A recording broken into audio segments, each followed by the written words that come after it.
ছোট্ট একটা গ্রামে কানাই নামের এক নাপিত ছিল। সে ছিল বড্ড বোকা। তার মা সব সময় তাকে নিয়ে অনেক চিন্তায় থাকতো। বাবা কানাই, কাজে যাচ্ছিস যা, তবে বাবা সব সময় একটু চোখ কান খোলা রাখিস। বলা তো যায় না কে কখন তোর আবার কোনো ক্ষতি করে বসে।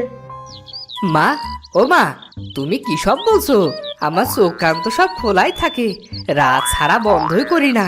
তুমি থাকো, আমার দোকানে যেতে হবে।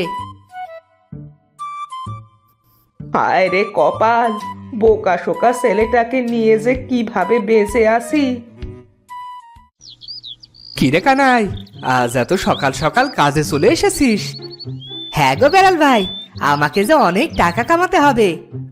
তা কানাই, এত টাকা কামাই করে কি করবি? বলি বিয়ে টিয়ে করেছিস নাকি রে? বিয়ে তো অনেক টাকার ব্যাপার, তাই অনেক টাকা তো কামাতে হবে, তারপর তো বিয়ে করব। শোনো শোনো শোনো, মন দিয়ে শোনো। রাজকুমারীর কঠিন অসুখ, ঔষধের প্রয়োজন। যে পারবে রাজকুমারীকে সুস্থ করতে, রাজা তাকে দেবে অনেক ধন। শোনো শোনো শোনো, শোনো দিয়া মন।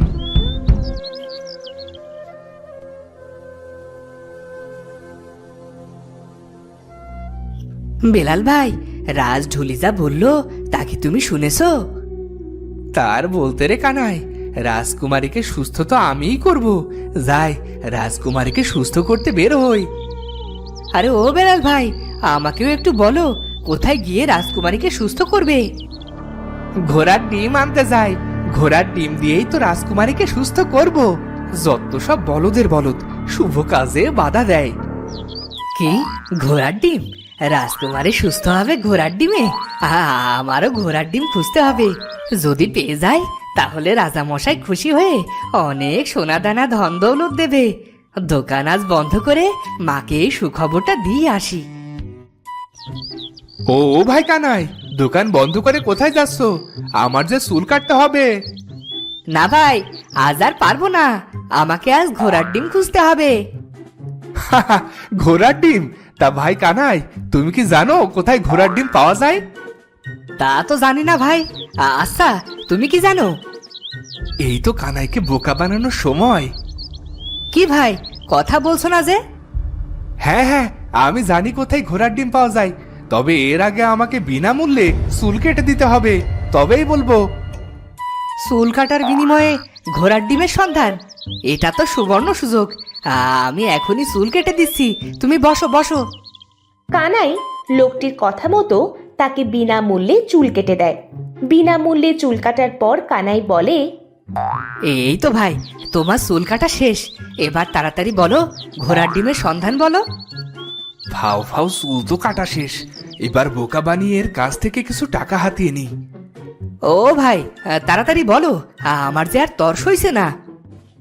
তুমি কাল সকালে 10 টাকা নিয়ে জঙ্গলের ধারে যে বড় গাছটা আছে ওটার সামনে এসো, আমি তোমার জন্য ঘোড়ার ডিম নিয়ে আসবো।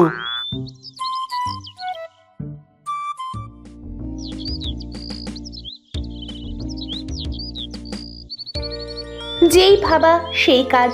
কানাই বাড়ি চলে আসে। এরপরে তার মাকে সব কথা সে খুলে বলে।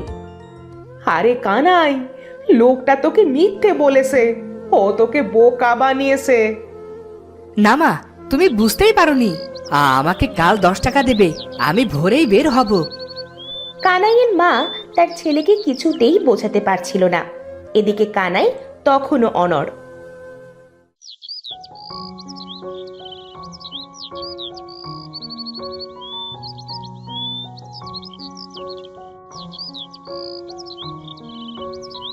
পরের দিন কানাই তার মায়ের কাছ থেকে বিদায় নিয়ে বেরিয়ে পড়ে। হে খোদা, আমার ছেলেটাকে একটু দেখে রেখো। বিদায় মা, আমার জন্য দোয়া করো, আমরা তাড়াতাড়ি যেন ধনী হয়ে যেতে পারি।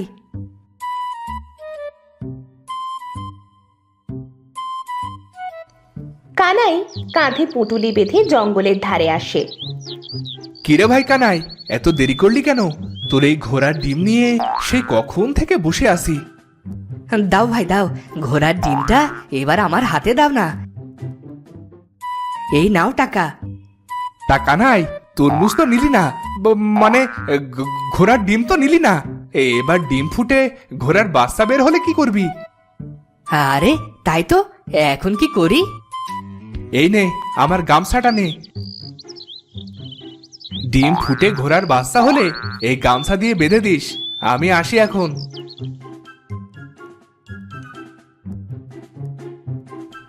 ঘোড়ার ডিম তো পেলাম, কিন্তু ডিমটা দিয়ে করবোটা কি? রাজকুমারীর অসুখ কি করে ঘোড়ার ডিম দিয়ে সারাবো? না, আমি তো কিছুই বুঝতে পারছি না। কানাইকে লোকটা ঠকিয়ে তরমুজকে ঘোড়ার ডিম বলে দিয়ে দেয়। কিন্তু ঘোড়ার ডিম দিয়ে কানাই রাজকুমারীকে সুস্থ করবে কিভাবে সেটা নিয়ে ভাবতে থাকে। ভাবতে ভাবতে কানাই চলে আসে গভীর জঙ্গলে। জঙ্গল পার হয়ে কানাই চলে আসে আরেক রাজ্যে। আরে এই কোন গ্রামে চলে আসলাম? নতুন দেশ মনে হচ্ছে। আর এদিকে গলাটা যে শুকিয়ে কাঠ হয়ে গেছে, একটু পানি পেলে খারাপ হতো না। কিন্তু আরে ওই তো একটা পুকুর। কানাই পুকুরে পানি খেতে যেতে লাগলো। এই তো, এখানে ঘোড়ার ডিমটা রেখে পানি খেয়ে আসি। কানাই তরমুজটা রেখে পানি খেতে যায়। এদিকে প্রচন্ড রোদে তরমুজটা ফেটে যায়, আর তরমুজের ঘ্রাণে একটা শিয়াল সেখানে চলে এসে তরমুজ খেতে থাকে। আহ, এই কাঠ ফাটা রোদে পানি পান করে যে কি শান্তি!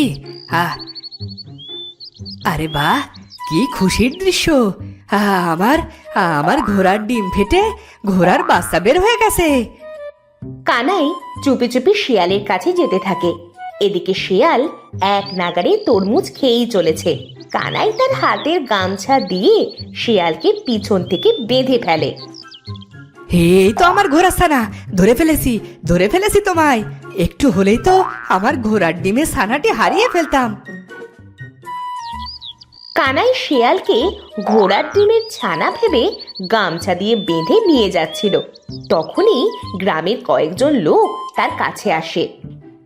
আরে দেখ দেখ, ওই ছেলেটা অবশেষে দুষ্টু শিয়ালকে ধরেছে। হ্যাঁ, পাজি শিয়ালটা আমাদের ক্ষেতের সব আখ নষ্ট করে দিয়েছে। ওকে ধরার জন্য আমরা কতই না ফাঁদ পেতেছি, কিন্তু ধরতেই পারিনি। তা বাবা, তুমি কে? আগে আমি কানাই, পাশের রাজ্যে আমার বাড়ি। তুমি আমাদের এত বড় উপকার করলে তা কোনোদিনও ভুলবো না আমরা। এই পাজি শিয়ালের কারণে আমার ঝেলা মিঠাইয়ের ব্যবসা বন্ধ হয়ে যাচ্ছিল। এ প্রতিদিন আমাদের ক্ষেতের আখ নষ্ট করে দিত। এরা কি বলছে? এটা ঘোড়ার ডিমে ছানা না, শেয়াল। ওরে বাবা, শেয়াল! আমি তো শেয়ালে অনেক ভয় পাই। তুমি অনেক উপকার করেছো, আমরা সারা জীবন তোমার কথা মনে রাখবো। এই নাও, আমাদের পক্ষ থেকে তোমার জন্য এক হাঁড়ি গুড় উপহার দিলাম।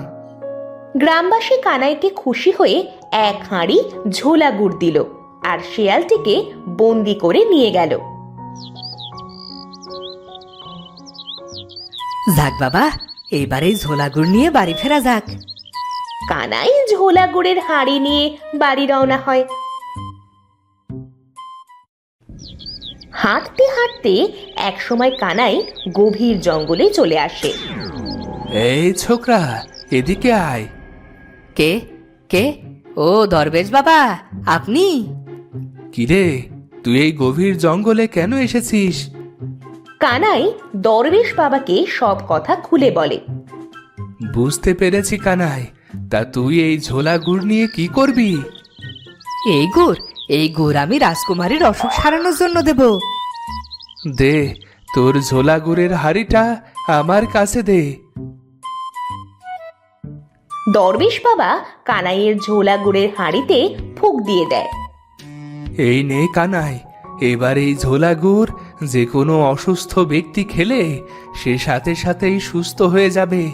আর শোন, আর কখনো বোকামি করিস না বাবা, একটু সাবধানে থাকিস। ঠিক আছে দরবেশ বাবা, এবার তাহলে আমি যাই।